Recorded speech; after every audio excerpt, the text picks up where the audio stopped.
Halo guys, nama gue Rayhananda Satriaji. Gue dari kelas R3B dengan NPM 2023-50615. Kali ini gue bakal mempresentasikan atau menjelaskan apa itu konsep dasar dan proses treat. Oke, sebelumnya kalian udah pada tahu belum sih apa itu proses? Kalau belum tahu, bakal gue jelasin sekarang. Oke, untuk proses itu adalah serangkaian tindakan, perbuatan, atau pengolahan yang mengubah masukan menjadi keluaran. Proses juga diartikan sebagai jalannya suatu peristiwa dari awal sampai akhir.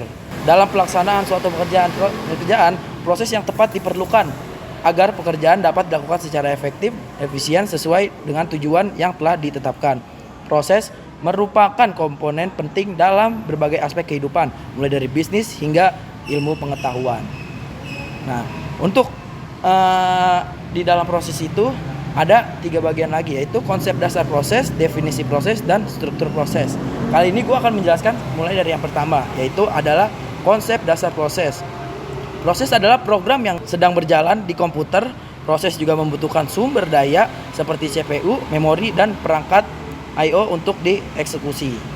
Ciri-ciri utama proses adalah yang pertama ada dinamis, yaitu berubah saat sedang berjalan. Yang kedua ada status proses, yaitu ready, running, waiting, dan lain-lainnya. Untuk yang ketiga ada multitasking, yaitu beberapa proses yang berjalan sekaligus bersamaan. Oke, untuk yang kedua itu ada definisi proses. Definisi proses itu adalah unit eksekusi dalam sistem operasi.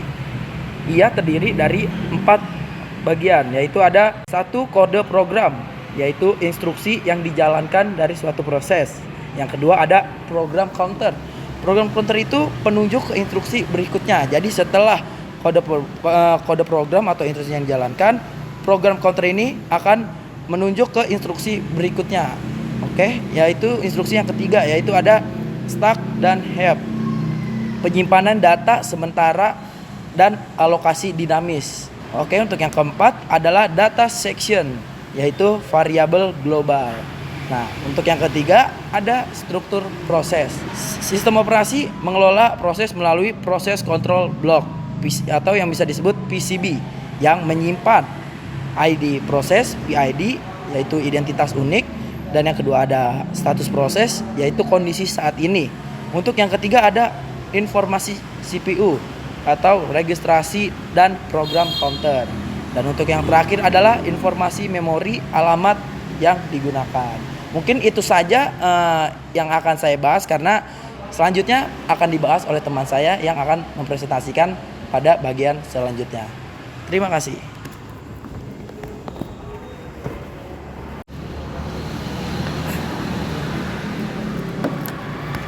Oke, nama gue Dava Satki, NPM 202333500650. Gue akan melanjutkan apa yang dijelaskan oleh Rayhananda Satriaji sebelumnya. Kita akan membahas salah satu komponen penting dalam sistem operasi, yaitu proses control block atau biasa disebut PCB. Apa sih PCB itu?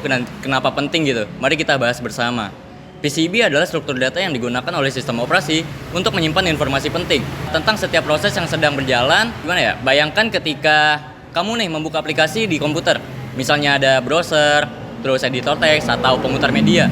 Sistem operasi akan membuat PCB untuk masing-masing aplikasi. PCB ini seperti kartu identitas bagi proses lah, yang bagi semua informasi penting yang dibutuhkan sistem operasi untuk mengelola proses tersebut. Selanjutnya ini PCB terdiri dari beberapa komponen utama. Gue akan menjelaskan. Yang pertama itu ada proses ID atau biasa disebut PID. PID adalah identitas unik yang diberikan kepada setiap proses. Dengan PID, sistem operasi dapat membedakan satu proses dengan proses lainnya. Selanjutnya yang kedua ini ada state of the process. Komponen ini menunjukkan setiap proses apakah sedang berjalan atau running, menunggu giliran atau ready, atau menunggu sumber daya atau waiting. Selanjutnya yang ketiga ini ada CPU register. Jadi PCB ini menyimpan data yang diperlukan oleh CPU untuk melanjutkan proses, seperti nilai program counter yang menunjukkan instruksi berikutnya yang akan dieksekusi. Selanjutnya yang keempat ada memory management information. Bagian ini menyimpan informasi tentang memori yang digunakan oleh proses, seperti lokasi memori awal dan akhir. Selanjutnya yang kelima ada input atau output status information. Komponen ini melacak perangkat input atau output yang digunakan oleh proses, seperti file yang sedang diakses atau printer yang digunakan. Selanjutnya yang keenam ada scheduling information. Informasi ini digunakan untuk menentukan eksekusi proses berdasarkan prioritasnya. Lalu apa sih peran atau fungsi PCB dalam sistem operasi? Yang pertama, ada mengelola proses. Jadi PCB ini menyimpan semua informasi penting tentang proses, sehingga sistem operasi dapat mengelolanya dengan efektif. Yang kedua itu ada mendukung konteks switching. Ketika sistem operasi berpindah dari satu proses ke proses lain, PCB memastikan bahwa informasi proses sebelumnya disimpan dan informasi proses baru dimuat dengan benar. Selanjutnya yang ketiga ini ada mengalokasikan sumber daya. PCB membantu sistem operasi dalam mengalokasikan sumber daya seperti CPU, memori, dan perangkat input atau output kepada setiap proses. Selanjutnya yang keempat ada memonitor status proses. PCB memungkinkan sistem operasi untuk selalu mengetahui status terkini dari setiap proses yang sedang berjalan. Sebagai contoh, bayangkan kamu membuka 3 aplikasi di komputer. Browser, ada editor teks, dan pemutar musik. Browser ini memungkinkan sedang berada dalam status running karena kamu sedang menjelajah internet. Terus editor teks ini berada dalam status waiting. Jadi kayak menunggu giliran untuk dieksekusi oleh CPU. Selanjutnya ada pemutar musik berada dalam status ready, menunggu sistem operasi memberikan giliran untuk diproses. Jadi setiap aplikasi ini memiliki PCB yang menyimpan semua informasi tentang status, memori, dan sumber daya yang diinginkan atau yang digunakan. Dari penjelasan tadi, kita bisa simpulkan bahwa PCB adalah komponen vital dalam sistem operasi. PCB ini menyimpan informasi penting tentang proses seperti identitas, status, dan sumber daya. PCB memungkinkan sistem operasi untuk menjalankan banyak aplikasi secara bersamaan melalui mekanisme multitasking. Tanpa PCB, sistem operasi tidak akan bisa mengelola proses secara efisien. Jadi meskipun kita tidak melihat PCB secara langsung, perannya sangat besar dalam memastikan komputer kita bekerja dengan baik. Baik, terima kasih telah mendengarkan penjelasan tentang PCB ini. Sekian dari gue. Udah, cabut. Enggak, sabar dah. Gimana sih? Next sekali lagi. Nama saya Muhammad Kurniawan dengan NPM 2003 3350 0648. Di sini saya akan membahas bagaimana keadaan proses, yaitu dengan status, new, ready, running, dan lain-lainnya. Selanjutnya saya akan menjelaskan antar status proses dan konsep-konsep treat. Oke, lanjut saja ke pembahasan. Saya akan menjelaskan tentang keadaan proses. Keadaan proses dalam sistem operasi mencakup beberapa tahapan yang menggambarkan status dari sebuah proses selama siklus hidupnya. Sistem operasi memastikan proses bergerak dari satu tahap ke tahap yang lain sesuai kebutuhan dan kebijakan yang berlaku. Tahapan yang pertama itu adalah new atau baru. Pada tahapan ini, proses sedang dibuat atau diinisialisasi oleh sistem operasi. Sistem operasi mulai menyiapkan sumber daya yang diperlukan seperti memori dan block control, yaitu PCB. Setelah semua persiapan selesai, proses ini akan berpindah ke tahap ready. Contoh kasusnya nih, aplikasi seperti Microsoft Word. Pada tahapan ini, sistem operasi sedang mempersiapkan aplikasi agar siap digunakan. Tahapan berikutnya itu adalah ready, yaitu ketika proses sudah siap untuk dijalankan oleh CPU, tetapi masih menunggu giliran. Proses ini berada di antrian ready QQ, di mana sistem operasi akan memilih proses berdasarkan prioritas atau kebijakan penjadwalan. Contoh kasusnya adalah ketika aplikasi Microsoft Word sudah digunakan tetapi CPU masih sibuk menjalankan proses lainnya. Selanjutnya itu adalah tahapan running, yaitu ketika CPU mulai mengeksekusi instruksi. Pada tahap ini benar-benar dijalankan.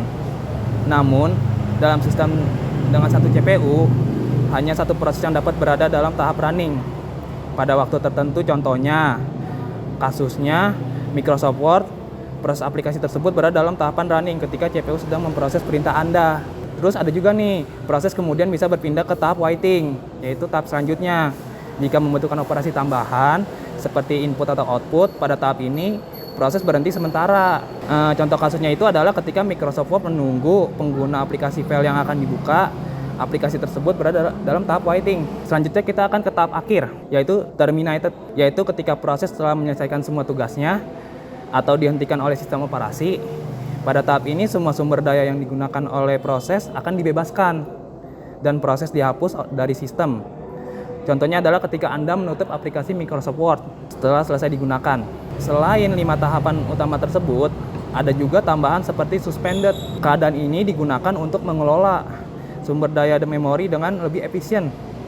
Suspended itu juga terdiri dari Ready, di mana proses siap dijalankan tetapi di memori sekunder, dan suspended waiting, di mana proses menunggu kejadian tertentu tetapi tetap berada di memori sekunder.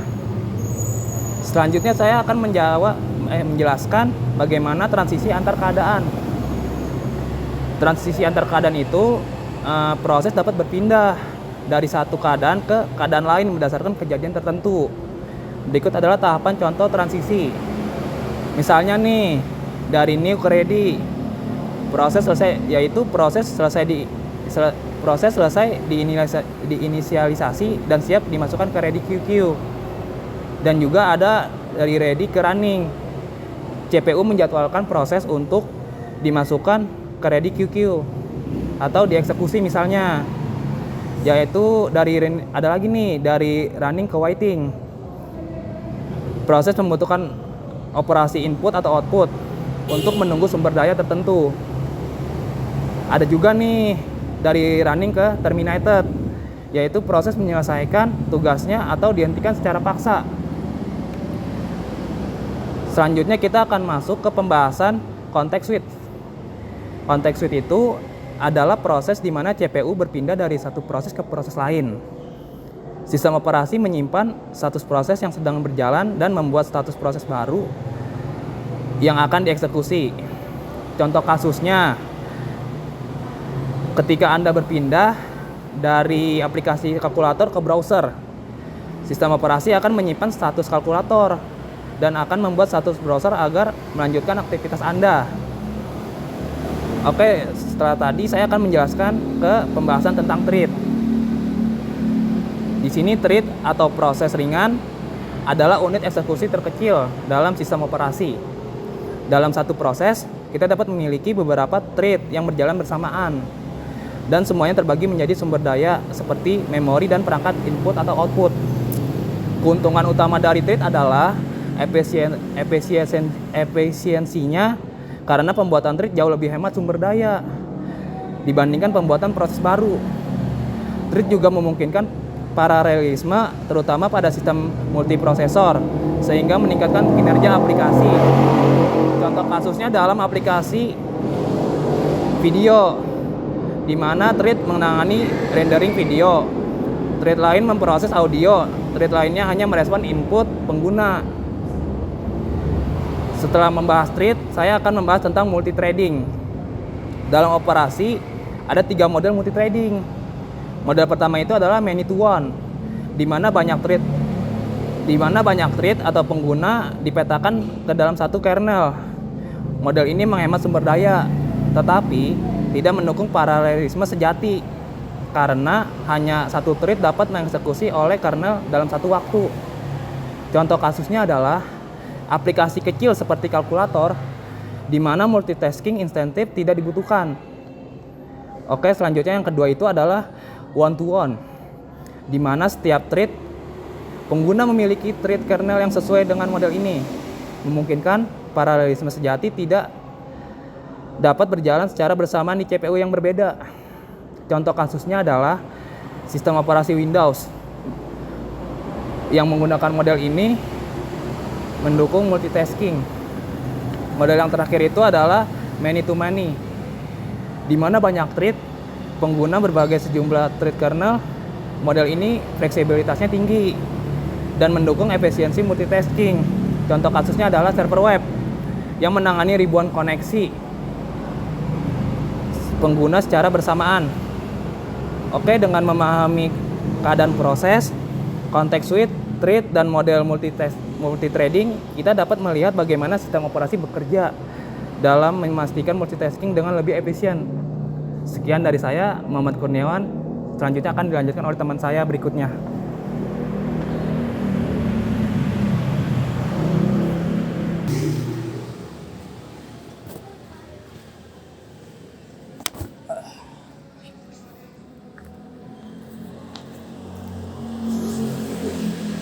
Oke, sekarang perkenalkan, nama gue Mahawira Aryadanu dari kelas R3B, Prodi Sistem Informasi dengan NPM 2023-33500-634. Sebelum gue masuk penjelasan, gue cuma pengen bilang semoga penjelasan dari teman gue sebelumnya, yaitu Kurniawan, itu bisa dimengerti. Oke, kali ini gue akan menjelaskan tentang mutual exclusion. Apa sih mutual exclusion itu? Mutual exclusion adalah proses di mana ketika proses itu tidak dapat dijalankan secara bersamaan dalam satu waktu. Nah, contoh sederhananya dalam kehidupan sehari-hari itu adalah mesin printer yang biasa kita temuin kalau misalnya kita mau ngeprint atau fotokopi. Nah, selanjutnya, kenapa sih untuk mutual exclusion itu penting? Mutual exclusion itu penting gunanya itu untuk mencegah race condition yang pertama. Dan yang kedua itu adalah menjamin integritas data. Jadi kalau misalnya dalam aplikasi yang melibatkan banyak proses kayak sistem bank, itu penting banget untuk memastikan bahwa data tetap konsisten dan tidak terkorupsi akibat akses stimulan.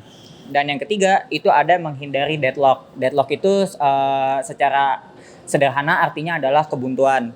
Jadi kalau misalnya nggak ada mutual exclusion, sistem itu dapat proses itu bisa bertabrakan. Jadi dalam satu waktu itu bisa ada 2 proses atau bahkan lebih. Yang mana kalau mutual exclusion ini itu hanya memperbolehkan ada satu proses di dalam satu waktu. Nah, selanjutnya itu ada kriteria penyelesaian dari mutual exclusion. Nah, untuk kriterianya sendiri itu ada yang namanya sesuai arti yang pertama itu adalah hanya ada boleh satu proses dalam satu waktu yang sama. Jadi nggak boleh 2 ataupun bahkan lebih. Nah, yang kedua itu kalau misalnya nggak ada proses yang menggunakan critical section, nah proses tersebut itu harus dieksekusi secepatnya sebelum ada proses lain yang akan masuk. Nah, yang ketiga, proses yang ingin masuk ke critical section itu harus menunggu dalam waktu yang terbatas dan tidak boleh ada proses yang ditahan dalam antrian secara terus-menerus. Jadi kalau misalnya ada proses yang sedang berjalan dan ada proses lainnya yang ingin masuk, proses yang lainnya itu harus menunggu terlebih dahulu biar prosesnya itu tidak bertabrakan. Oke, jadi untuk contoh kasusnya sendiri, kalau misalnya ada proses kita sebut aja P1 dan P2. Nah, proses P1 dan P2 ini itu mencoba mengakses variabel global yang bernama jumlah. Jika P1 menambah nilai jumlah dan P2 menguranginya pada saat yang bersamaan, maka hasilnya itu tidak akan konsisten. Atau hasil pastinya itu adalah hasil paling akhir, yang mana eksekusi yang paling terakhir yang dilakukan adalah pengurangan. Untuk selanjutnya, gue akan bahas tentang critical section. Untuk critical section ini, itu adalah bagian dari kode yang mengakses atau memodifikasi sumber daya bersamaan. Nah, ketika sebuah proses atau thread yang berada dalam critical section, proses ini itu nggak boleh mengakses sumber daya tersebut. Yang mana jika dilanggar, itu akan terjadi yang namanya race condition. Nah, selanjutnya itu ada syarat wajib untuk mengatasi yang namanya itu critical section. Yang pertama itu adalah mutual exclusion yang tadi udah gue jelasin, yaitu hanya boleh ada satu proses dalam satu waktu. Yang kedua itu adalah progress, yang berarti bila ada suatu proses atau thread yang ingin mengakses sumber daya tersebut, maka proses atau thread tersebut harus dapat mengakses pada saat gilirannya atau pada saat waktunya. Nah, yang ketiga itu ada bounded waiting, yang berarti suatu proses itu harus menunggu beberapa saat untuk mengakses ke sumber daya tersebut sebelum sebelum proses ini dapat mengakses sumber daya tersebut. Nah, ada beberapa solusi nih algoritma yang bisa dipakai untuk critical section ini. Yang pertama itu adalah solusi Peterson. Nah, algoritma ini menggunakan 3 variabel global untuk memastikan bahwa hanya ada satu proses atau thread yang dapat mengakses sumber daya pada satu waktu. Nah, yang kedua itu ada penggunaan kunci atau lock. Nah, kunci adalah mekanisme yang digunakan untuk memastikan bahwa hanya ada satu proses atau thread yang dapat mengakses sumber daya bersama pada satu waktu. Jadi kunci ini gunanya untuk mengunci giliran. Jadi kalau misalnya ada satu proses pertama masuk, proses kedua ini harus dikunci terlebih dahulu sebelum kuncinya itu dibuka agar dia bisa mengakses sumber daya tersebut. Itu contoh bahasa dengan sederhananya. Nah, yang selanjutnya itu ada sinkronisasi perangkat keras. Mekanisme yang digunakan untuk mengontrol akses ke sumber daya bersama menggunakan perangkat keras. Mekanisme ini biasanya tuh lebih efisien dibanding mutual exclusion dan ataupun semafor. Yang terakhir itu ada test and set. Untuk memastikan bahwa hanya ada satu proses atau thread yang dapat mengakses sumber daya bersama pada satu waktu, operasi ini adalah operasi atomik yang memeriksa nilai suatu variabel dan mengubah nilai variabel tersebut jika nilai tersebut belum berubah. Jadi untuk solusi algoritma yang dapat digunakan sendiri itu total itu ada 4 yang tadi udah gue jelasin. Hanya segitu aja yang bisa gue jelasin di materi gue kali ini. Semoga dapat dimengerti dan selanjutnya akan dijelaskan oleh teman gue.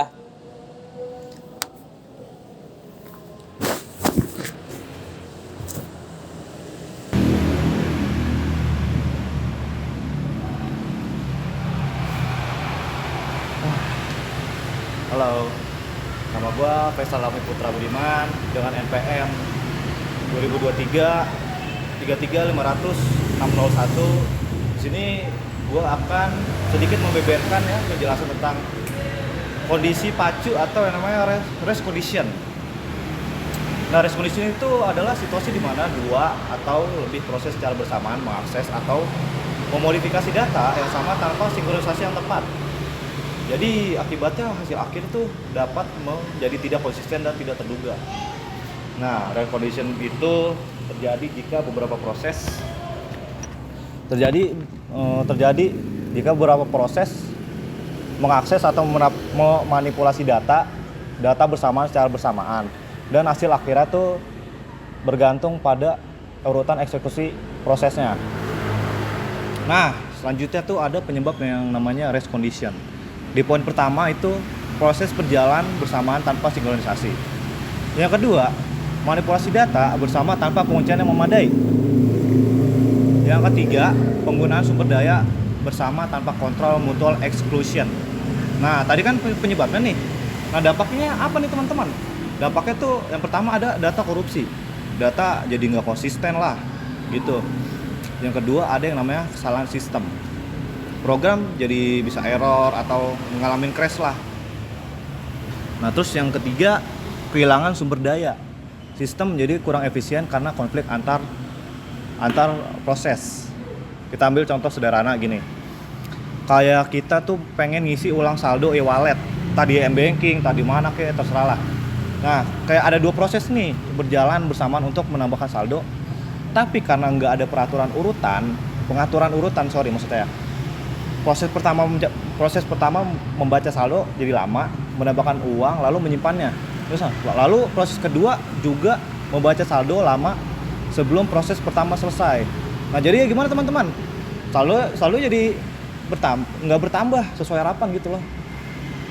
Nah, kalau udah kayak gini tuh gue ada solusinya teman-teman.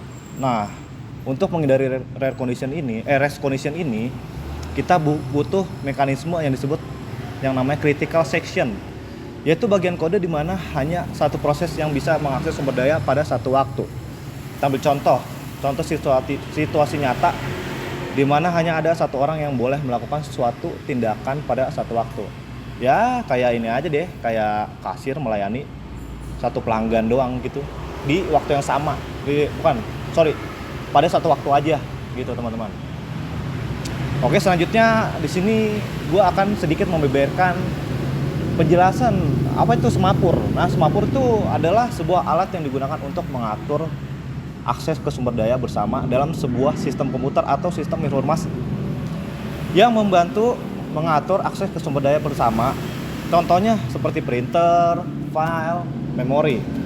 Fungsinya adalah memastikan hanya sejumlah proses tertentu yang bisa menggunakan sumber daya tersebut pada satu waktu. Nih, mengapa sih kayak semapur tuh penting banget? Kita ambil contoh deh, kayak ada dua orang berdesakan masuk tuh, pengen masuk ke toilet. Nah, yang akhirnya tuh membuat pintu jadi macet dan nggak bisa tuh yang namanya gunain itu toilet gitu jadi ya. Nah, kalau di dalam dunia komputer, situasi ini tuh disebut dengan rest condition yang tadi gue singgung loh. Nah, kalau nggak ada semapur ini, data bisa rusak, sistem bisa error, bahkan komputer bisa macet lah, bisa ngalamin crash lah gitu. Nah, semapur penting karena yang pertama tuh mencegah konflik. Misalnya satu aplikasi mencoba mencetak ke printer yang sama. Nah, terus yang kedua, menjaga urutan. Contohnya kayak seorang produser barang nggak bisa memasukkan barang ke gudang yang penuh dan konsumen nggak bisa mengambil barang yang ke gudang yang kosong. Gitu teman-teman. Lanjut yang ketiga, buat menghindari yang namanya deadlock. Deadlock itu seperti dua orang yang saling menunggu, tunggu-tungguan di jalan di lorong sempit. Kayak udah tunggu-tungguan aja itu, nggak ada yang mau mundur. Egois lah sebutannya gitu. Nah, jadi si semapur ini punya dua operasi utama gitu loh teman-teman. Yang pertama ada yang namanya wait sama sinyal. Nah, operasi wait itu adalah tindakan yang dilakukan oleh sebuah proses untuk meminta izin mengakses sumber daya yang dikendalikan oleh semapur. Nah, proses ini tuh menurunkan nilai semapur sebesar 1. Oke, kita ambil contoh aja ya, kita implementasikan aja di sebuah kode. Jadi gini teman-teman.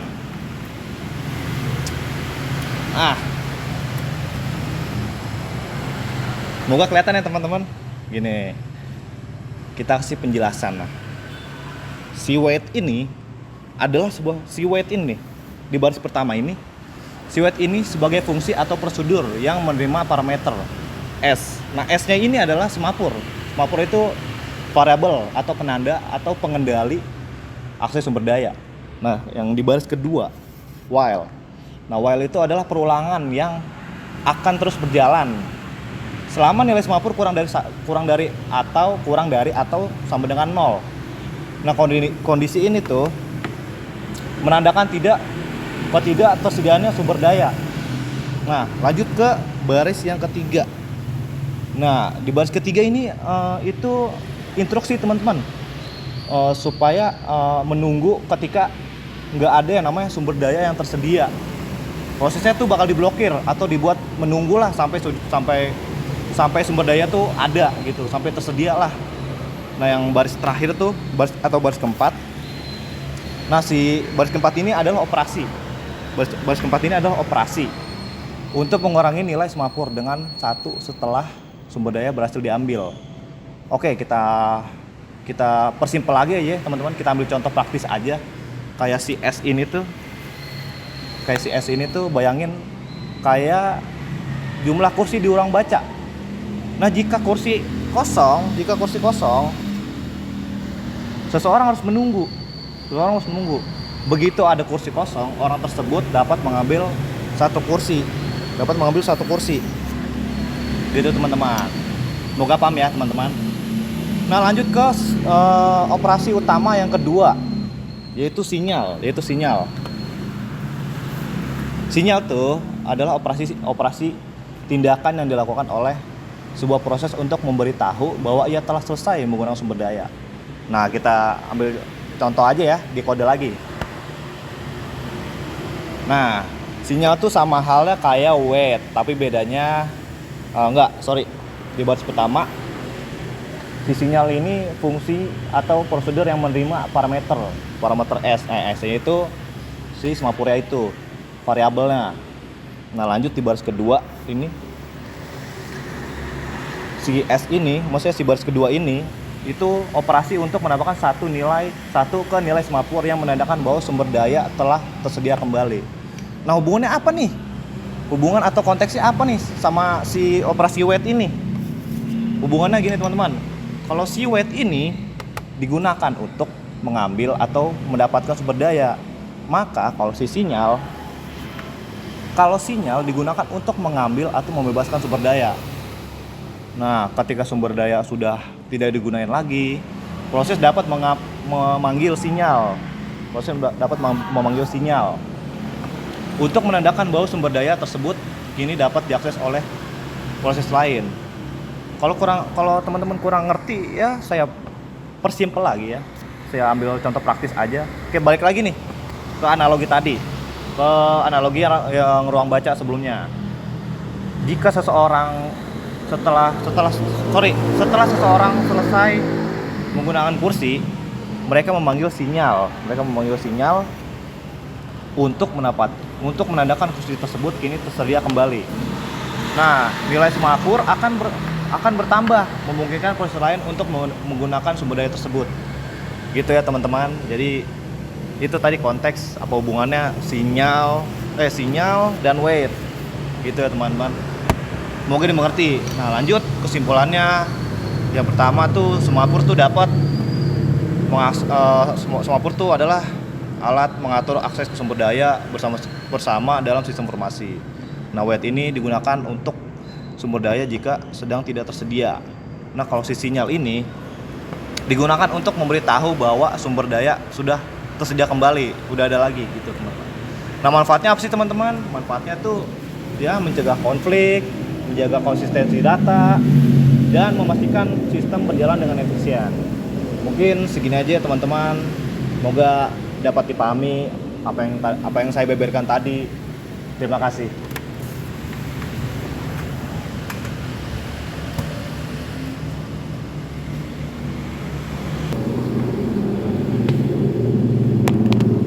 Halo semuanya, perkenalkan nama gue Argi Anggara dengan NPM 2023-33500-619.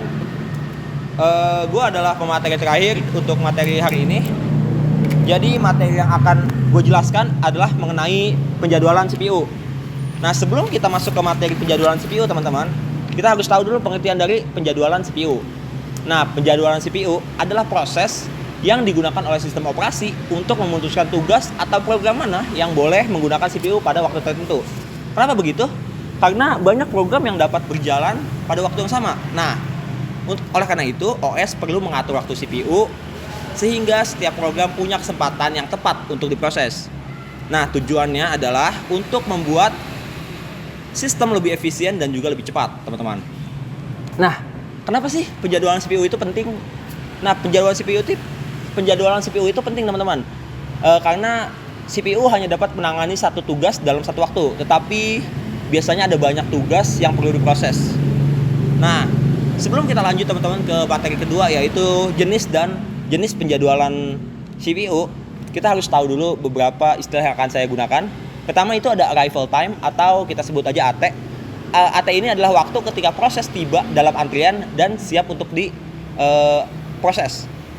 Nah, kedua itu ada burst time. Burst time atau kita sebut BT adalah waktu yang dibutuhkan oleh suatu proses untuk dieksekusi, teman-teman.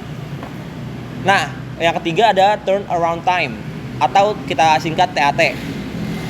TAT ini adalah selisih waktu antara completion time dan arrival time. Nah, yang terakhir, teman-teman, ada yang namanya waiting time atau kita sebut aja WT. WT ini adalah waktu menunggu proses di antrian. Nah, kita lanjut teman-teman ke jenis-jenis algoritma penjadwalan CPU. Nah, jenis algoritma penjadwalan CPU itu dibagi menjadi dua, teman-teman. Yaitu ada non-preemptive dan juga preemptive. Apa sih non-preemptive dan juga preemptive itu? Nah, bakal saya jelasin. Non-preemptive adalah proses yang non-preemptive itu adalah proses yang sedang berjalan, nggak boleh dihentikan atau diganggu oleh proses lain sebelum proses tersebut selesai. Nah, contoh dari algoritma non-preemptive ini adalah FCFS atau first come first serve dan juga SJF atau shortest job first. Apa sih FCFS dan juga shortest job first? Oke, saya jelasin teman-teman.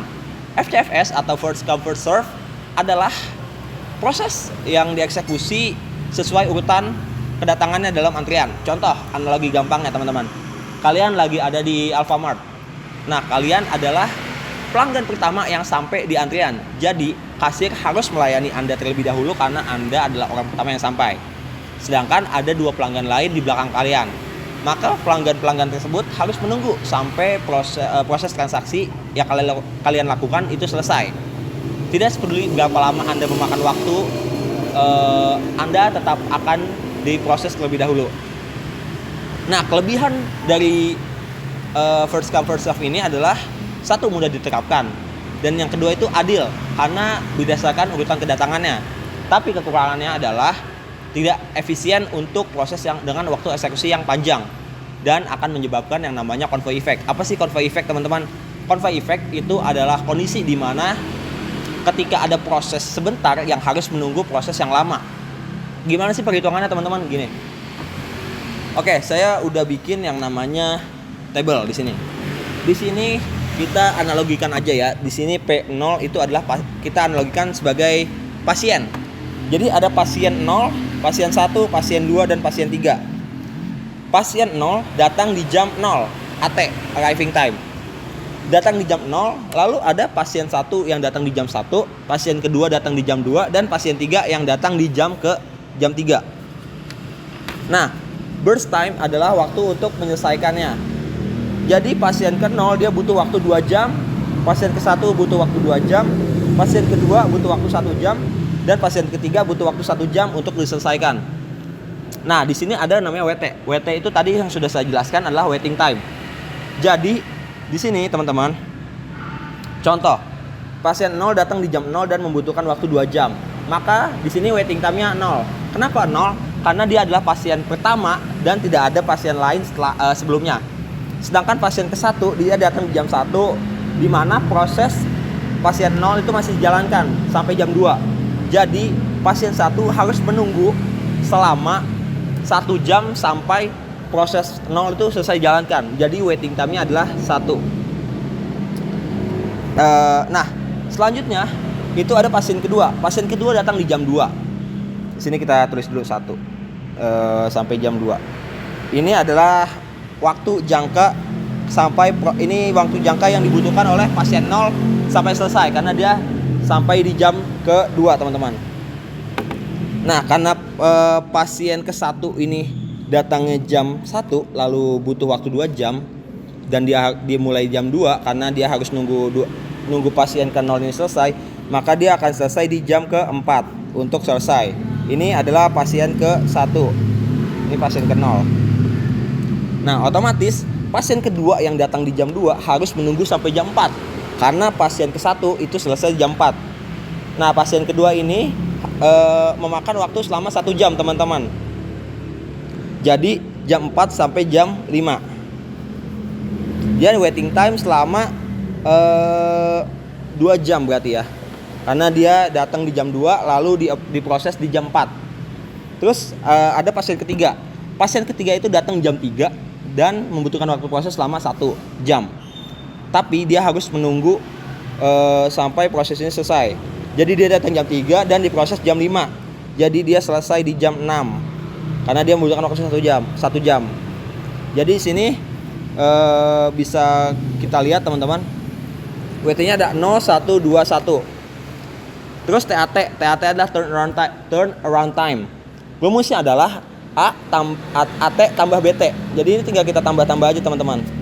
0 tambah 2 adalah 2. 1 tambah 2 adalah 3. 2 tambah 1 itu 3 juga. Dan 3 tambah 1 itu 4. Nah, di sini teman-teman kita udah dapat jumlah TAT-nya. TAT-nya itu 2 tambah 3 tambah 3 tambah 4. Atau 6 8 tambah 12. TAT-nya jadi 12. Terus WT-nya di sini 4. Nah, untuk mendapatkan hasil dari rata-rata WT atau waiting time itu tinggal 4/4 atau sama dengan 1. Nah, untuk mendapatkan rata-rata TAT itu adalah jumlah TAT dibagi dengan end process. End processnya itu 4. Jadi 12/4 sama dengan 3, teman-teman. Ini perhitungan untuk FCFS. Nah, convey effect itu adalah ketika yang satu ini di depan. Jadi dia akan mempengaruhi hasil dari ininya, teman-teman. Jadi convey effect itu lebih lama dibanding efisiensi. Jadi dia keterbalikan efisiensi. Nah, yang kedua itu ada yang namanya shortest job first. Shortest job first itu adalah penjadwalan yang memprioritaskan proses dengan waktu proses terpendek. Jadi waktu proses yang lebih pendek itu bakal dijalankan terlebih dahulu. Analoginya gini, teman-teman. Kalian lagi di bengkel motor. Di bengkel motor kalian lagi benerin motor contohnya. Terus datang nih 2 pelanggan. Yang satu mau benerin bannya dan yang satu mau ganti mesin. Maka yang akan diprioritaskan terlebih dahulu adalah orang yang ingin mengganti bannya karena itu lebih singkat dibanding mengganti mesin. Nah, kelebihan dan kekurangannya adalah kelebihan dari SJF ini adalah mengurangi waktu penyelesaian kata-kata, jadi lebih efisien. Sedangkan kekurangannya adalah proses panjang dapat mengalami starvation. Starvation itu apa? Starvation adalah kondisi ketika proses berprioritas rendah macet untuk jangka waktu yang lama karena permintaan berprioritas tinggi sedang dieksekusi. Jadi kalau ada waktu proses yang lebih singkat datang terus, maka proses yang lama itu bakal mengalami starvation atau nggak pernah dijalankan. Untuk perhitungannya sendiri teman-teman, itu dia bakal kayak gini. Cuma yang datang dia nggak bakal ngelihat arriving time-nya, tapi dia bakal ngelihat burst time-nya. Jadi yang harusnya dia datang di jam 2 tapi burst time-nya 1, dia bakal dipindahin ke atas. Jadi gitu teman-teman, singkatnya. Nah, untuk jenis algoritma penjadwalan CPU yang kedua itu ada yang namanya preemptive. Apa sih preemptive itu? Preemptive ini kebalikan dari non-preemptive, yaitu proses yang sedang berjalan dapat dihentikan oleh proses lain dengan prioritas yang lebih tinggi atau waktu yang lebih pendek. Contohnya adalah priority scheduling dan round robin. Nah, kita bakal ngebahas nih teman-teman mengenai priority scheduling. Apa sih priority scheduling itu? Priority scheduling adalah algoritma penjadwalan yang mendahulukan proses atau tugas yang memiliki prioritas tertinggi. Setiap proses punya prioritasnya masing-masing yang dapat ditentukan berdasarkan beberapa karakteristik seperti time limit, memory requirement, access file, perbandingan antara burst in and out dengan CPU burst. Dan juga tingkat kepentingan proses. Analogi simpel lagi nih teman-teman. Bayangin kalian lagi di ruang gawat darurat rumah sakit dan di situ ada pasien yang hanya demam dan juga ada pasien yang membutuhkan operasi kanker otak. Maka prioritas dokter adalah menyelamatkan yang mengalami kanker otak tersebut karena punya prioritas yang lebih tinggi dibanding pasien yang hanya demam biasa. Nah, kelebihan dan kekurangan dari algoritma ini adalah efisiensi jika prioritasnya jelas. Kalau prioritasnya kurang jelas, maka efisiensinya bakal turun. Dan kekurangannya itu adalah potensi starvation untuk proses dengan prioritas rendah. Jadi sama nih teman-teman kayak di SJF. Kalau ada proses dengan prioritas tinggi datang terus, maka proses dengan prioritas rendah itu bakal lama banget diproses karena dia bakal menjalankan prioritas yang tinggi dulu. Nah, buat perhitungannya teman-teman, dia di sini menambahkan yang namanya prioritas. Ibaratnya di sini prioritasnya 2, 3, 1. Maka P2 di sini dengan prioritas 1 bakal dijalankan terlebih dahulu. Jadi P2 yang memiliki prioritas 1 bakal dijalankan terlebih dahulu. Lalu dilanjut dengan prioritas proses 0 dengan prioritas kedua dan proses 1 dengan prioritas ketiga. Jadi yang mana punya prioritas lebih tinggi dia akan dijalankan terlebih dahulu, teman-teman. Gitu, simpelnya. Nah, yang kedua di sini ada yang namanya round robin. Apa sih round robin itu? Jadi round robin ini algoritma penjadwalan CPU yang mengalokasikan waktu CPU secara sama untuk setiap tugas. Algoritma ini menggunakan sistem time sharing, yaitu pembagian waktu secara adil pada setiap proses yang akan dieksekusi. Nah, analogi gampangnya gini teman-teman. Bayangin kalian lagi di restoran dan dengan sistem antrian untuk memesan makanan. Nah, setiap orang di antrian tersebut punya waktu 5 menit untuk memesan. Jika seseorang nggak berhasil memesan semua yang ia inginkan dalam waktu 5 menit, maka ia harus kembali ke belakang antrian dan melanjutkan pemesanannya nanti. Proses ini akan terus berulang sampai semua orang selesai memesan. Nah, kelebihan dan kekurangannya apa sih untuk round robin ini? Kelebihannya adalah adil untuk semua proses, cocok untuk sistem time sharing. Nah, kekurangannya adalah waktu eksekusi panjang jika time quantum terlalu kecil. Time quantum itu apa? Itu adalah batas waktu. Contoh, kita tadi memesan selama 5 menit. Itu 5 menit itu adalah time quantumnya. Kalau time quantum terlalu kecil, maka dia akan mengalami waktu eksekusi yang panjang dan tidak efisien. Perhitungannya gimana teman-teman?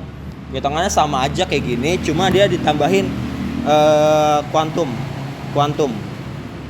Contoh di sini kuantum sama dengan 2, 1. Maka di sini yang proses yang memiliki burst time 2 itu dia akan menjalankan 1 dulu, baru dia pindah ke belakang untuk menjalankan burst time selanjutnya gitu teman-teman. Simpel gitu.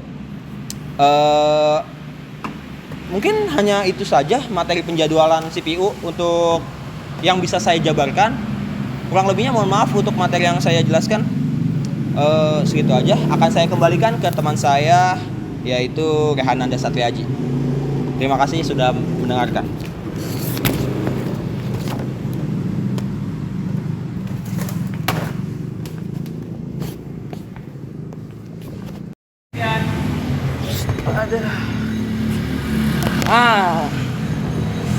Gimana guys? Tadi setelah penjelasan yang sudah gue berikan, bukan gue doang sih, ada teman-teman gue yang lain, kelompok gue lah. Ya berawal dari gue, terus lanjut ke Dava, yang ketiga ada Kurniawan, dan lanjut lagi setelah Kurniawan itu ada Mahawira, setelah Mahawira ada Faisal, dan yang terakhir tadi kita baru dengerin dari Argi. Gimana? Mau penjelasannya tadi sudah bisa dimengerti bukan? Kalau belum bisa dimengerti, kami mohon maaf. Mungkin ada sedikit kata-kata yang terbata-bata karena kami juga sedang belajar untuk menjadi yang lebih baik lagi. Mungkin segitu saja penjelasan atau presentasi dari kelompok kami. Saya Rehananda Satriaji dari perwakilan kelompok 2. Izin pamit undur diri. Sampai ketemu di semester selanjutnya. Peace out.